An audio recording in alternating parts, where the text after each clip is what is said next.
broach the topic of circadian rhythms. I mentioned earlier that our brains are incredibly complex and yet incredibly simplistic at the same time, right?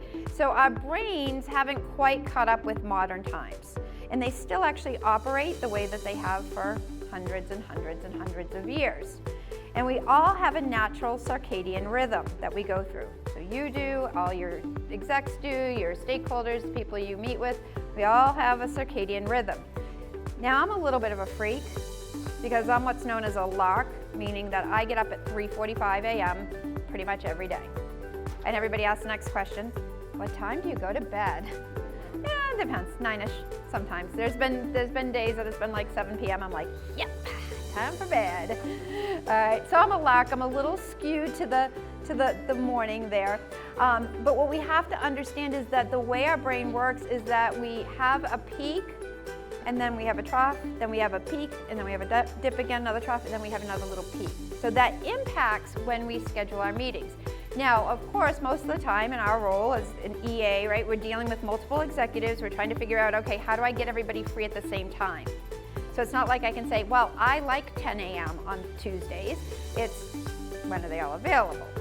But if you have some flexibility, we have some little interesting things to point out here about how do we work with our brain and our circadian rhythm. So first thing, early mornings, not a good time for meeting unless you're meeting with me. Then I love early mornings and that's when I'm on, but for normal people, early mornings, people are getting into the office, they're like, oh, I gotta look at my email and I'm kind of rushed and I just stressed over traffic. If you are doing a meeting that is very analytical in nature, okay, budgets and things like that, and heavy thinking, that is best at mid-morning. Okay, that is best at mid-morning. Our brain is the most acute in the mid-morning. It is the most aware, it's the most perceptive, because that's when we used to do a lot of our hunting and gathering, right? So our brain has this like superpower in the morning. Lunchtime.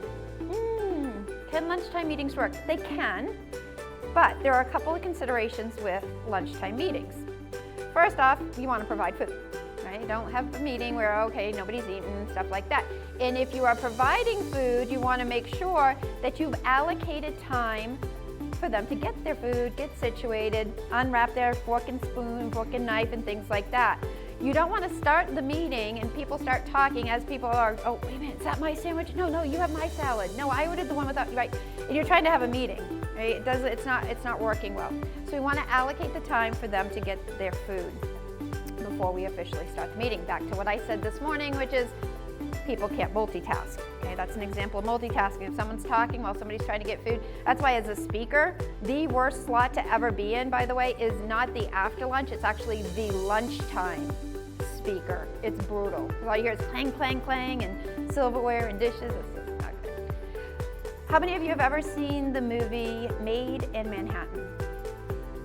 Oh, I see. I got some cool people, kindred spirits in here, right? I love those happy movies. Right. In Made in Manhattan, there's a scene. And the scene is where Marissa, who is the housekeeper, she's trying to move up, right? She's trying to become a supervisor. And in the scene, her manager's with her, and she notices that Marissa has laid some sprigs of lavender on a pillow, a guest pillow. And she makes the comment, you always have the nicest personal touches, Marissa. And I thought that is such a cool snippet of the movie because it showed that Marissa was truly thinking about the guest experience.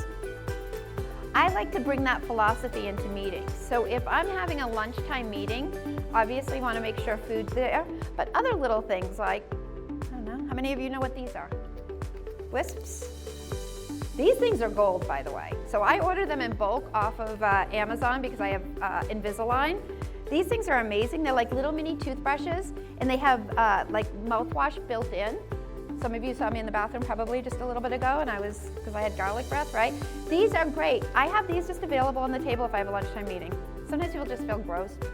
Maybe they don't want to talk as much in the meeting because they think they have bad breath. So toss these little things on there. Mints also do the trick. But little touches like that enable our meeting to still progress and not get distracted. So little touches, little things like that. All right, really bad idea right after lunch. People blame the food, right? We always say, oh boy, make sure you don't eat a heavy lunch because we have that meeting right after lunch, and you know how it is, don't eat a bunch of pasta, which is exactly what we all just ate, right? It's actually not the food. The food can contribute, but our brain knows that it needs to shut down for a little while. Our brain purposely does that to protect itself. It shuts down and it recharges. That's why in ancient times there always used to be the afternoon siesta.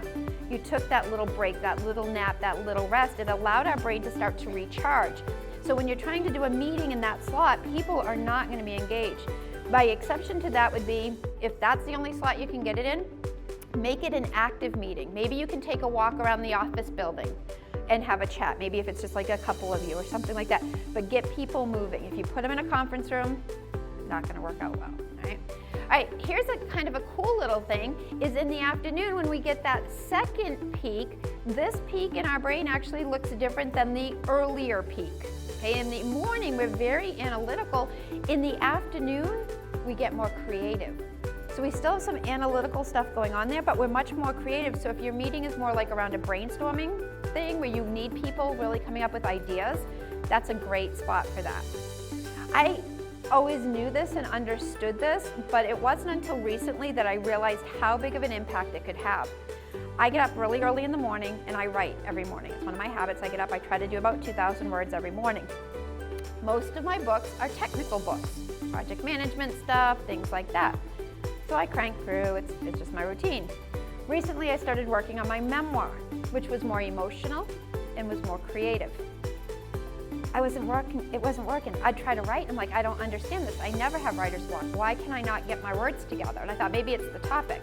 Then one day by accident, I happened to have a slot in my calendar open up in the afternoon and I decided to start writing there.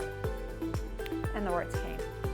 Because I was in a different space with my brain, right? So again, we have to understand this, not that we can always manipulate our calendars for our execs or anything like that, but it gives you some insight into how people may behave during these meetings based on the time of day that it is. Late afternoon, obviously counterproductive, right? People are worried about what time am I gonna get home? What am I gonna make for dinner? I gotta pick up little Susie and Bobby from baseball or whatever the case may be. What's traffic gonna look like, right? We have all that anxiety kind of going on, that pre-closeout anxiety. So not a good time. But here's an interesting surprise. High-powered meetings can actually work in the evening. Now I know, you're all thinking, oh, that would be great. I don't work enough hours. I would totally love to facilitate a nighttime meeting. Heck yes, sign me up for that.